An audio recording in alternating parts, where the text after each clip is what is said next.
All of guys, जो भी था हमने थर्मोडायनेमिक्स में बताया था, 7 पॉइंट तक बताया था।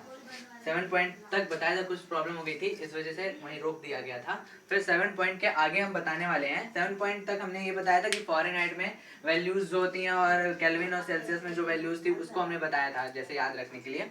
वो तो जनरल चीजें हैं, लगभग सभी लोगों को याद ही होगा। 8वां पॉइंट यानी कि हम कन्वर्जन, 8 पॉइंट में हम क्या करेंगे, कन्वर्जन करेंगे। कन्वर्जन मतलब कि हम कन्वर्जन करेंगे, जैसे कि डिग्री सेल्सियस को फॉरेनहाइट में कैसे चेंज, जैसे नहीं, जैसे कि हम फॉरेनहाइट को डिग्री सेल्सियस में और डिग्री सेल्सियस को केल्विन में कैसे चेंज कर सकते हैं। कन्वर्जन ये है कि फॉरेनहाइट को हमें चेंज करना है डिग्री सेंटीग्रेड में और हमें चेंज करना है डिग्री सेंटीग्रेड को केल्विन में। तो हमें कैसे चेंज करेंगे, तो अगर फॉरेनहाइट में हमें वैल्यू दी गई है तो हम कैसे चेंज करेंगे, उसका एक फॉर्मूला होता है। फॉर्मूला क्या होता है फॉरेनहाइट में जब वैल्यू दी गई होती है, तो फॉरेनहाइट में अगर हमें वैल्यू दे दी गई है तो फॉरेनहाइट माइनस 32 फॉरेनहाइट में वैल्यू, फिर इसका करते हैं 5 इंटू में 5/9, फिर प्लस करते हैं 273। अगर इतना कर देंगे तो हमारा डिग्री सेंटीग्रेड में चेंज हो जाएगा, और जैसे 273 ऐड करेंगे तो हमारा केल्विन में चेंज हो जाएगा। ये तो हमारा फॉरेनहाइट का हो गया केल्विन के लिए। अब हम अगर बात कर सकते हैं कि अगर आइस को हमें चेंज करना है, तो आइस का अभी हमने बताया था। अगर हम आइस का चेंज करना चाहें, आइस के लिए फॉरेनहाइट में वैल्यू क्या होती है, आइस के लिए फॉरेनहाइट में वैल्यू 32 होती है। कितनी होती है, 32 फॉरेनहाइट। तो हम यहाँ पे रख देते हैं 32 फॉरेनहाइट होती है, इसलिए हम यहाँ पे वैल्यू रख देते हैं आइस के लिए। तो क्या आएगा 32 माइनस 32 इंटू 5/9, ये पूरा ब्रैकेट में रहेगा, फिर प्लस 273। अगर हम ये 273 अभी ऐड नहीं करते तो क्या आएगा, यहाँ पे तो जीरो आ जाएगा, यानी हो गया 0 डिग्री सेंटीग्रेड। अगर 273 ऐड कर देते हैं तो हमारा आ जाएगा 273, और पूरा पूरा 273 केल्विन में बदल जाएगा, ये डिग्री सेंटीग्रेड में है। फिर अगर हम स्टीम की ऐसी बात कर लें तो स्टीम का भी ऐसे हो जाएगा। स्टीम का भी पता था कि 212 फारेनहाइट होता है, हम यहाँ पे रख दे फारेनहाइट की जगह 212, और 32 माइनस इंटू 5/9 प्लस 273, पूरा सॉल्व करेंगे तो 373 केल्विन आएगा। सॉल्व भी कैसे करेंगे, 2 यहाँ 0 हो जाएगा, फिर उसके बाद 11 में 3 गया तो बचेगा 9 1 इंटू में 5/9 प्लस 273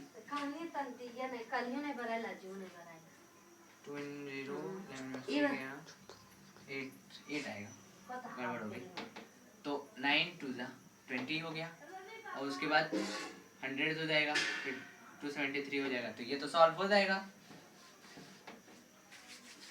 फिर अगर हम बात करें कि हम तो स्टीम के लिए भी निकाल लिए, इसके लिए भी निकाल लिया, सबके लिए हमने निकाल लिया।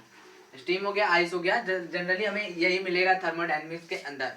अगर हमें न्यूमेरिकल मिलेंगे तो यही मिलेगा। अगर हम बात करें स्टेट ऑफ इक्विलिब्रियम क्या होता है, 9th पॉइंट में हम बात करें स्टेट ऑफ इक्विलिब्रियम क्या होता है। 9th पॉइंट में हम बात करें स्टेट ऑफ इक्विलिब्रियम, यानी कि साम्य अवस्था की अवस्था, यानी साम्य अवस्था की अवस्था, state of equilibrium, equilibrium. State of equilibrium क्या होती है, तो स्टेट ऑफ इक्विलिब्रियम 3 प्रकार की होती है, जनरली तो 3 टाइप्स के होते हैं। यानी अगर हम लिखना चाहें तो state of equilibrium having 3 types of equilibrium, state of equilibrium having 3 types of equilibrium. यहाँ पे लिखेंगे एक लाइन, 3 टाइप्स होते हैं, state of equilibrium having 3 types of equilibrium. तो हम लिखेंगे कितने टाइप होते हैं, 3 टाइप्स के। कितने टाइप्स के होते हैं, 3 टाइप्स के। 3 टाइप्स में फर्स्ट टाइप कौन सा होता है, फर्स्ट टाइप होता है थर्मल इक्विलिब्रियम। सेकेंड पॉइंट कौन सा होता है, मैकेनिकल इक्विलिब्रियम। और थर्ड पॉइंट कौन सा होता है, डिफ्यूजिव इक्विलिब्रियम। फर्स्ट पॉइंट कौन सा होता है, थर्मल इक्विलिब्रियम यानी कि तापीय साम्यावस्था, मैकेनिकल इक्विलिब्रियम यानी कि यांत्रिक साम्यावस्था, और डिफ्यूजिव इक्विलिब्रियम यानी कि इसको केमिकल इक्विलिब्रियम भी बोलते हैं, रासायनिक साम्यावस्था। यानी थर्मल इक्विलिब्रियम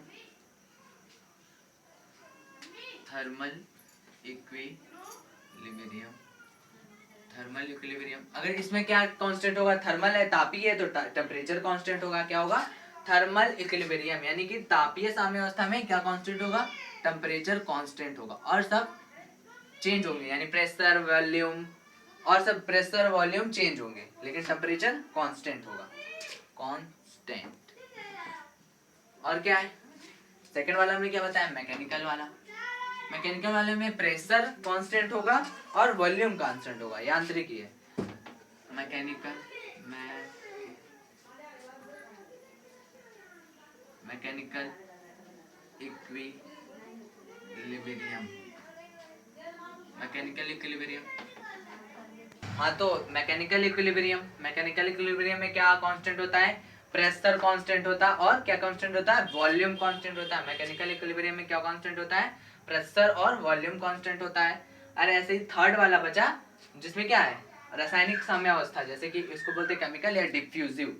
तो हमें 12th में जो पढ़ा था, जैसे कि रासायनिक वाला, तो रासायनिक में क्या कांस्टेंट होता था, वहां पे सांद्रता कांस्टेंट होती थी। सांद्रता यानी कि डेंसिटी या कॉन्सेंट्रेशन, वही तो कांस्टेंट होता था, यहाँ पे भी वही कांस्टेंट होगा, चेंज तो हो नहीं जाएगा। डिफ्यूजिव इक्विलिब्रियम या केमिकल इक्विलिब्रियम, या केमिकल, यहाँ पर क्या कांस्टेंट होगा, डेंसिटी कांस्टेंट होगी, डेंसिटी कांस्टेंट होगी। तो हमारा ये टेम्परेचर के बारे में पूरा डिटेल हो गया। अभी तो हमने स्टेट ऑफ इक्विलिब्रियम पढ़ा दिया कि ये जानकारी इसलिए दी कि थर्मल इक्विलिब्रियम में क्या कांस्टेंट होगा, यानी तापीय साम्यावस्था में क्या कांस्टेंट होगा, यानी जो चेंज नहीं होगा, जो रुका रहेगा, जिसकी वैल्यू चेंज नहीं होगी, एक नियत रहेगी। चेंज ना होने का मतलब है कि नियत रहेगी, टी। जैसे टेम्परेचर और मैकेनिकल इक्विलिब्रियम में प्रेशर और वॉल्यूम। डिफ्यूजिव इक्विलिब्रियम जिसे केमिकल इक्विलिब्रियम भी कहते हैं, इसमें क्या होगा, डेंसिटी कांस्टेंट होगा। अब हम चैप्टर के जैसे टेम्परेचर तो पढ़ा दिया, ये मेन था, और इसके बाद अब आते हैं थर्मोडायनेमिक्स, जो इसके अंदर है लॉज ऑफ थर्मोडायनेमिक्स। यानी लॉज ऑफ थर्मोडायनेमिक्स क्या होता है, अभी हम बता देते हैं, फिर इसके बाद लिखाएंगे बाद में। तो लॉज ऑफ थर्मोडायनेमिक्स क्या होता है कि इसके अंदर जो नियम है, कितने नियम है थर्मोडायनेमिक्स के, यानी उष्मागतिकी के कितने नियम है, लगभग 4 नियम है। 4 नियम कौन कौन से हैं, there are 4 laws of thermodynamics. 4 नियम, फर्स्ट है जीरोथ लॉ ऑफ थर्मोडायनेमिक्स, फिर है फर्स्ट लॉ ऑफ थर्मोडायनेमिक्स, फिर है सेकंड लॉ ऑफ थर्मोडायनेमिक्स, फिर थर्ड लॉ ऑफ थर्मोडायनेमिक्स, यानी ये 4 है। Zeroth law, first law of thermodynamics हर जगह यूज होती है, जीरोथ लॉ छोड़ के, मतलब फर्स्ट लॉ हर एक लॉ में यूज होगा, फर्स्ट लॉ ऑफ थर्मोडायनेमिक्स, जिसका फर्स्ट लॉ ऑफ थर्मोडायनेमिक्स का जो फॉर्मूला जो क्रिएट होगा, ये dq = du + dw, ये क्रिएट होगा, ये होगा फर्स्ट लॉ ऑफ थर्मोडायनेमिक्स। ये हमेशा यूज होगा, ये फॉर्मूला हर जगह यूज होगा, इसलिए ये याद रखना चाहिए।